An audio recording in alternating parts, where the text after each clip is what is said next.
So the Ravens, will the Ravens find consistency on both sides of the ball? This was a brilliant question posed to us by Ziggy here. And, we tried to stray away from that classic question of, will the Ravens, convert on 3rd and 6 against the Chiefs when they have to in the AFC Championship game? Will they catch the ball? Is their tight end going to drop the ball? Yeah, will Zay Flowers fumble at the 1 yard line? Like that. Those are basically, to me, those are the questions the Ravens and Bills have facing them is, will they convert in the biggest moments? But part of that problem is because the Ravens, for as electrifying as they can be at times, we've also seen them in certain situations, like in that playoff game against the Bills. All of a sudden, Lamar Jackson has a bad game, fumbles a couple times, turns the ball over, and you see a game that they probably should have won turn into a loss. And we've seen it in the past a lot. You all right? We've seen a few times now with Baltimore where they get to the playoffs and what was an electrifying offense all year, or what was a stout defense, just doesn't play up to their standard. So Ziggy's begging for this. He's asking. So go ahead, Ziggy. I'm not sure I'm begging for this. I thought you were giving me the like. Oh no, my arm's just a little shaky right now. Okay. You win some, you lose some. From what? The thing about this Ravens team, they've got a reputation for having a great offense and a great defense, and that's true. But it just feels like these units are never great at the same time. The Ravens offense was off to an incredible start last year. The defense really struggled. When the defense plays great in playoff games, they've gotten it done against the Chiefs and against the Bills before on defense, but then Lamar Jackson has some of the worst games of his career. This is a team, despite being well coached and despite having a lot of talent, they just need to be consistent. And honestly, given that we've had so many opportunities for him to do so and it hasn't come, I feel much better about the Bills being able to find it or the Chiefs being able to find it when it counts than the Ravens. I think the Ravens are partially cursed. Like they remind me of we believe in curses on the show, so tell us more. To what degree? They remind me kind of like the Mets. No. Yes. Like recent. No. Like the recent Mets. Like a very good team will be in the playoffs, so they're not going to win. Like but I don't know if a curse like to get into the word, when you use the word they're cursed. That to me, it's the like Ravens have had a team who could win a Super Bowl for a long time. But the Mets are cursed. I think the Ravens are partially. The Ravens won a Super Bowl 12 years ago. Oh, so I guess the Ravens like the Yankees then. Sure, more like that could be. I think might be better. Yeah, the Ravens are right there all the time. Very high expectations. But, they will choke against good teams in the playoffs. Well, I don't know if the Yankees choke. The Dodgers. No, it actually, you know what? This actually makes sense. The Dodgers are just absolutely loaded. The Chiefs are the best quarterback other than Brady, all time. I think that, I'm serious. They just come up a little bit short. I also think Lamar is not built for the playoffs. I think he's just a bit softer than most. Yeah, the Steelers fan talk about the Ravens can get a little intense. But no, I see what you're saying in that they do fall into that category of, and this is what we were saying off the top. They're better than the Mets. The Mets are like, who'd be the Mets? The Mets are more of like the Vikings-ish a little bit. Yeah. Like the Vikings kind of have some Mets vibes too. Yeah, that's similar. That really sucks saying that. but I guess that could be true to a degree. The Cincinnati Bengals, the big problem, as everyone knows, was the defense. And it's actually kind of blown me away how little they've done. To address it. They said it was 100% Lou Amaruno's problem. Like, the big moves for them this offseason, and I think they were good moves, just extending Jamar Chase and re-signing T. Higgins on that deal. T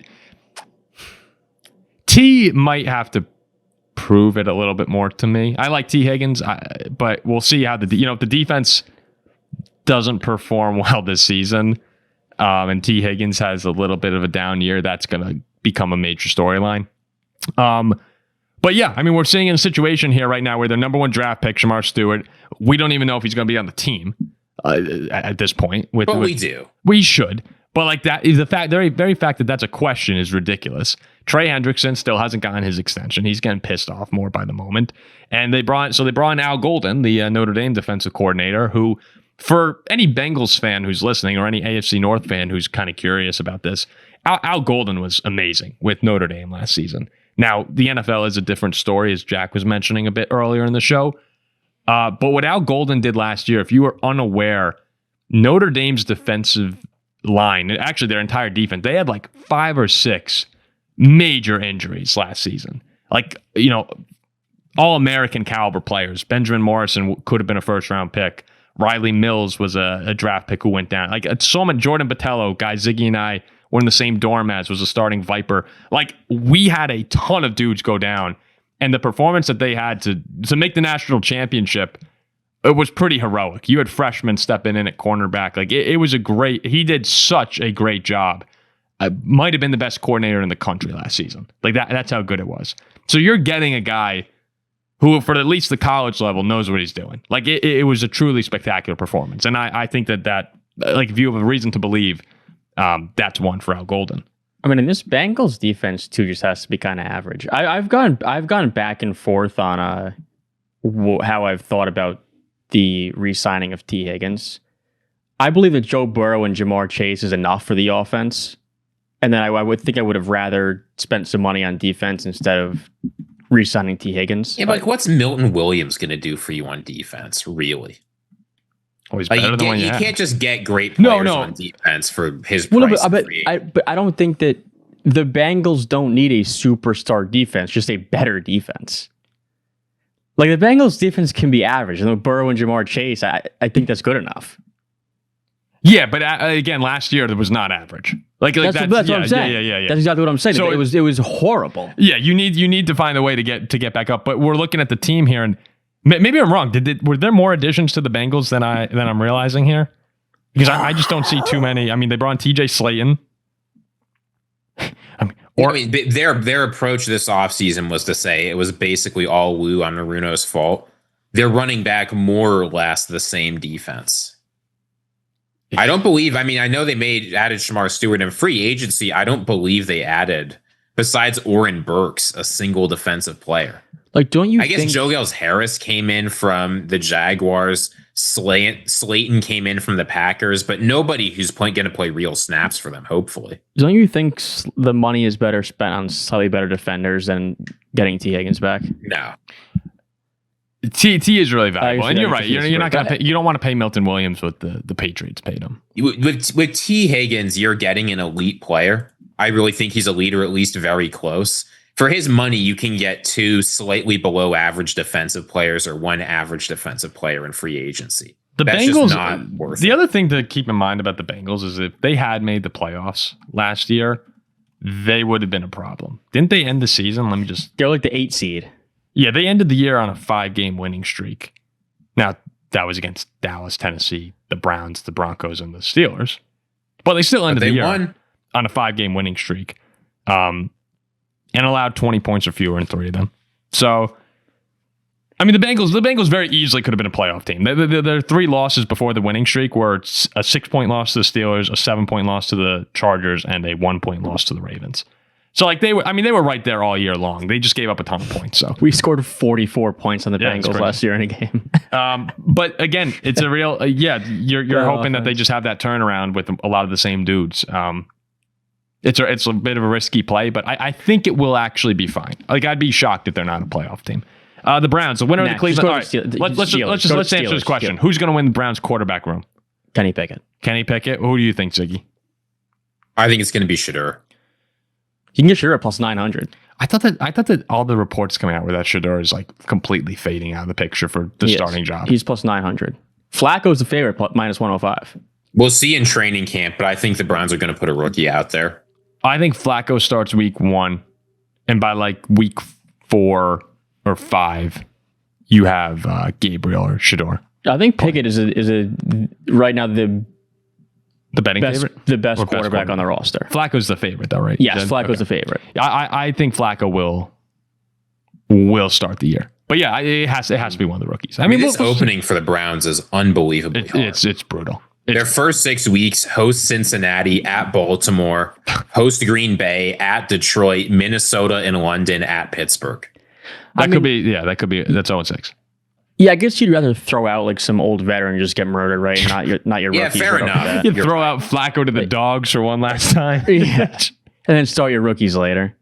It's going to be Flacco. It'll be Flacco or Pickett. Yeah, I think like Stefanski calls in Flacco and he's like, I mean, Joe, You know what's going on here, right? Joe's like, I'm just going to get fucking Yeah, like, all right, destroyed. one more time. He's like, you give him Aiden Hutchinson, give him Jonathan Grenard, Van Ginkel. He got TJ Watt. He won't make it to Van Ginkel. He won't make it to TJ Watt. I don't think you start any one of those rookies anytime. Joe's probably looking at the schedule going like, oh my God, like, can I retire right now? It's like, nah, Joe, you know, you got to do this. I also think Pickett is average enough where he's your best option. Joe should retire. Like, what's the motivation for Joe Flacco right now?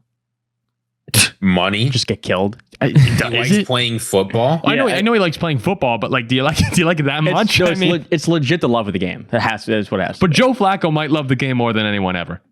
I mean, maybe he does. Paid $4 million. Sure, but Joe Flacco's quarterback of the Browns for $4 million. Yeah, but Joe Flacco's not like scraping by for cash. If like 40-year-old Joe Burrow or Joe Flacco being thrown out here just to get housed, murdered by the Bengals, Lions, Vikings, Ravens, Steel. Like this is. I mean, you can't. This is an unprecedented love of football. I don't think that you can have your rookie start that soon, though. No, you can. That's why you need to have the sacrificial goal. Yeah. Unless you hate. I mean, it's the Browns. They can do whatever they want. True. I'd go Pickett. That's who I would start. I think Kenny can actually win you a couple games. Flacco probably can't. Unless we're underrating the Browns. Let's see. All right, enough no, we're talk. not. We don't need to spend time on this, Paul. We are not underrating. I just want one quick look through of the depth chart and say, maybe am I missing something? Like what I'm trying to find what Flacco sees. They have Jerry Jeudy and. Oh, I can tell you what Joe Flacco saw. I played well with them before, and they're paying me $4 million to do something I love. Yeah, that's fair.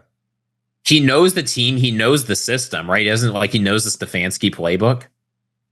Like, I think it makes sense for him to return there. You get to be a mentor to the young guys. All right. Honestly, if you just throw the ball out all the time, like you'll be better than Deshaun Watson was.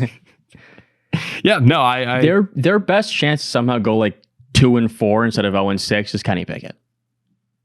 100%. What if Flacco just goes on the hero's journey? I hope he does. 5-1. I hope he does. Okay, the last team here, the Steelers. Are the Steelers capitalizing on the Aaron Rodgers window? Yeah, we're good. And what we mean by that is you're really looking at this 1 year, as Rodgers has said, this is probably his last season playing. And the difficult thing when you look at the Steelers situation is I personally just don't think there's enough offensively. Jonnu Smith was a big addition. They needed another receiving threat because the George Pickens situation, we have to acknowledge, while we can all sit back here and say, man, it would have been fun to see DK with George Pickens and Rodgers. Pickens was gone. Whatever the situation was, the Steelers not wanting him wanting to leave, that relationship was completely tarnished. He was not coming back. So yes, it would have been ideal to have him in Pittsburgh, but that was just never a realistic possibility this offseason. So given where they're at, you go and get Jonnu, Jalen Ramsey, you lose Minkah Fitzpatrick, but then you also have the TJ Watt situation. That'll get resolved. Do you think at this point in time, the Steelers, like, how all in should they be on this one season with Rodgers? I think they should have aspirations to win the Super Bowl. Yep. Yeah. I think they're good enough, though. That running back from Iowa was amazing who they drafted. What's the name? Caleb Johnson. Yeah. He got a 4-time MVP going in to play quarterback. DK's a baller. Now we got a good secondary. So Jack is completely off of blind faith here, if you can't tell. No, we got a good secondary now, JPJ and Jalen Ramsey. The secondary has been a problem for a while. Now it's good. Do you believe in the DK Metcalf, Calvin Austin, Robert Woods, Pat Freiermuth receiving group? With Jonnu Smith, yes. Yeah. And Caleb Johnson in the backfield and Aaron Rodgers, yes.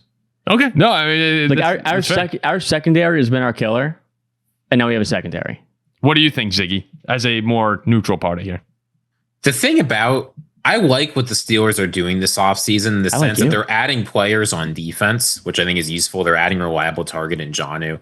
And while I'm sort of confused, I was confused by what they were doing and thought trading Pickens didn't make any sense. But I think Jack's right. If you're the Steelers and you want to go in on Aaron Rodgers, your goal needs to be to win the Super Bowl. And at a certain point, you can have all the talent you want. Unless Aaron Rodgers plays great football and elevates this team, you're not winning a Super Bowl in Pittsburgh. If he's like a slightly better version of Russell Wilson, this team at best is losing in the first round again. Well, that's the question, Jack. So I think if you're the Steelers, like, that means you shouldn't be going crazy to stock the offense full of talent. You should be saying DK, Calvin Austin, and Robert Woods, Pat Freiermuth, their offensive line. That's good enough if Aaron Rodgers plays good football. He can turn that into a good offense. So why should we risk blowing up the locker room, which has been the biggest problem for Rodgers-led teams for years, by keeping our guy around who we know is going to run his mouth and just have a decent room? Let Aaron Rodgers do what he does best. I mean, a lot of the criticism in recent years, and for obvious and fine reasons, has been the Steelers' offense.